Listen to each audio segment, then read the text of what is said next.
PTM তো ডান হয়ে গেছে, কিন্তু এখনও আমি বসে আছি, ওয়েট করছি ওর জন্য। ও এখনও আসেনি, আর ততক্ষণ আমি কপি চেক করে নিচ্ছি। এখানেও এসে গেছে, এবার আমরা ঘরের দিকে বেরিয়ে পড়ি। ঘরে ঢোকার আগে একটু বাচ্চাগুলোকে দেখে নিই। বলেছিলাম আমাদের এই ফ্যামিলির নতুন সদস্য এই দৌড়ে আসছে।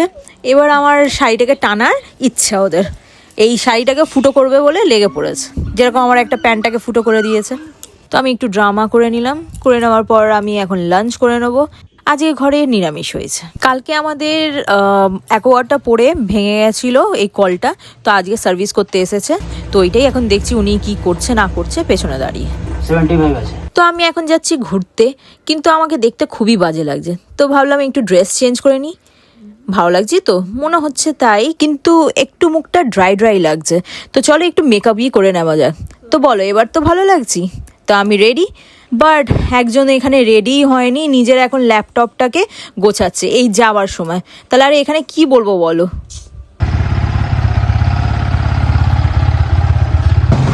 এখন তো আমরা বেরোলাম, এখন বাজে 7টা।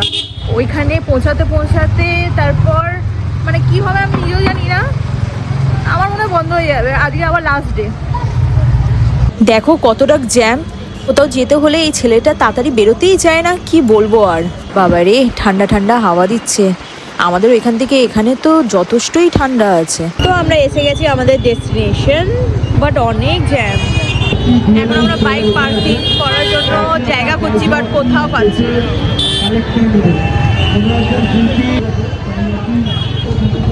এই অ্যাট লাস্ট পেলাম। আমরা এখন হস্তশিল্প মেলাতে অনেকদিন ধরে আসবো ভাবছিলাম, বাট আসতে পারছিলাম না কারণ সময় হচ্ছিল না। তো আজকে যেই দিনকার আসলাম, এত জ্যাম এত ভিড়, আর আজকে লাস্ট ডে তার জন্য, তাই তো। তো কিভাবে আসলে? খুবই যুদ্ধ করে আসলাম, সেই বিশ্বযুদ্ধ করে ঢুকলাম মেলাতে। এবার চলো কিছু কেনা যাক, চলো। আমার চোখে পড়ে গেল এখানে কি সুন্দর সুন্দর কানেরগুলো দেখো। আমি পরে আমি কানে লাগিয়ে ওকে জিজ্ঞেস করছিলাম যে এইটা ভালো লাগছে না ওইটা ভালো লাগছে, আর ওর যে ধ্যানটা কোথায় ছিল কি জানি। তো এখানে আমি আমার বৌদি, মা বুড়ি, আমার দুটো দিদির জন্য চুজ করে নিলাম কটা কানে, আর নিজের জন্য চুজ করে একটু পরেও নিলাম। দেখো আমার পোজও দিয়ে দিলাম। আর এখানে দেখো অয়েল পেন্টিংগুলো কি সুন্দর। আর এই রাধাকৃষ্ণর পিকচারটা থেকে তো আমার চোখই ফেরাতে পারছিলাম না, এতটা কি সুন্দর লাগছে। আর তারপরে এই দিকটা কিছু শাঁখ দিয়ে তৈরি ওরা কিছু একটা করেছে। আর এই ফুলগুলো, আর্টিফিশিয়াল ফুলগুলো সব দিয়ে বেশি দেখতে আমার ভালো লাগে এই ক্রাফটের মেলায়। আর আমি নিয়েও গেছি কটা, সেটা তো আপনারা দেখতে পারবেন একটু কিছুক্ষণ পর। তার মাঝখানে একটু খিদে পেয়ে গেল আমার, তাই খাবারটা খুঁজতে চলে এসেছি। এখন দেখি কি খাওয়া যায়। তো খাবার খুঁজতে খুঁজতে পেয়েই গেলাম। একটু ইচ্ছা হলো চিকেন ললিপপ খেয়ে নিই। ললিপপটা অনেকটাই ক্রিস্পি ছিল আর ভেতরে অনেকটাই জুসি ছিল, কিন্তু এতটা কি গরম ছিল যে আমার মুখটাই পুড়ে গেল।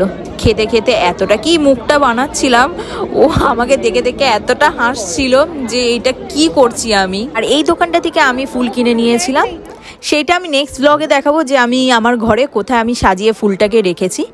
আর কি কি কিনলাম সেটা ভিডিওতেই দেখতে থাকো। হঠাৎ মাথায় আসলো ফুল তো কিনে নিয়েছি, কিন্তু ফুলটা রাখার জন্য তার স্ট্যান্ডটাও তো দরকার।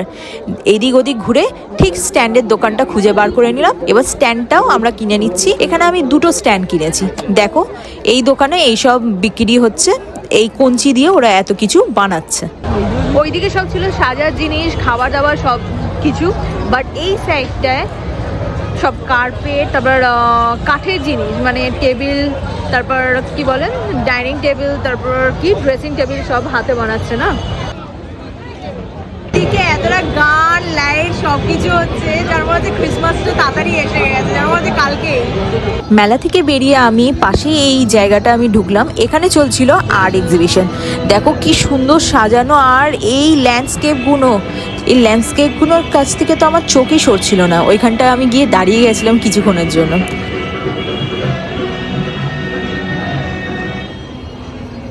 তারপর আগে গিয়ে দেখলাম কত কিছু সব এখানে বিক্রি হচ্ছে, হাতে বানানো। এখানেও অনেক জিনিস আছে, সফট টয়েস আছে, তারপর অনেকগুলো সাজার জিনিসও আছে। এক্সিবিশন থেকে বেরিয়ে আমি এই ফুলগুলো কিনে নিয়েছি। গেছি, অনেকদিন ধরে খুঁজছিলাম যে ছোট ছোট গাছ কোথায় পাই, তো পেয়ে গেছি আজকে। ছোট ছোট ফুল হবে, দেখি কতটা হয় মানে আমাদের ঘরে, মানে অ্যাটমসফিয়ারও তো ম্যাটার করে না যে ফুলগুলো কিভাবে ফুটবে, দেখা যাক কি অবস্থা। হেলমেট পরার পর এরকম অবস্থা হয় চুলটার। তো ঘরে এসেছি 10 মিনিটের মধ্যে, কারণ এসেই না, রাস্তার মধ্যেই অর্ডার চলে এসেছিল। তো কি অর্ডার এসেছে? Sweet corn pizza. তো ইনি রেডি করছেন বেসটাকে, তারপর আমি দেখে নেবো। আর এখান থেকে বেরিয়ে আমাদেরকে আবার যেতে হবে একটা ইনভিটেশনে, আমার একটা দিদির মেয়ের জন্মদিন আজকে। তো কত তাড়াতাড়ি করতে হবে বাবারে, কত টায়ার্ড ফিল করছি। চলো রেডি করা যাক আমাদের অর্ডারটাকে আগে ফার্স্টে। হালকা ফুলকা চেঞ্জ করে, যেরকম ও সোয়েটার পরে নিয়েছে আর আমি এখানে হুডি পরে নিয়েছি, এখন বেরোচ্ছি। 10:30টার সময়, কিছু বলার নেই। দেখো ইনভিটেশনে ঢুকতে না ঢুকতে আমি খেতে বসে গেছি, এদিকে বাবা খাচ্ছে আর তারপর কিছুক্ষণ পর ও খেতে বসে গেল সবার সাথে। এই ব্লগটা এতটা কি, দেখা হচ্ছে পরের ব্লগে, বাই বাই।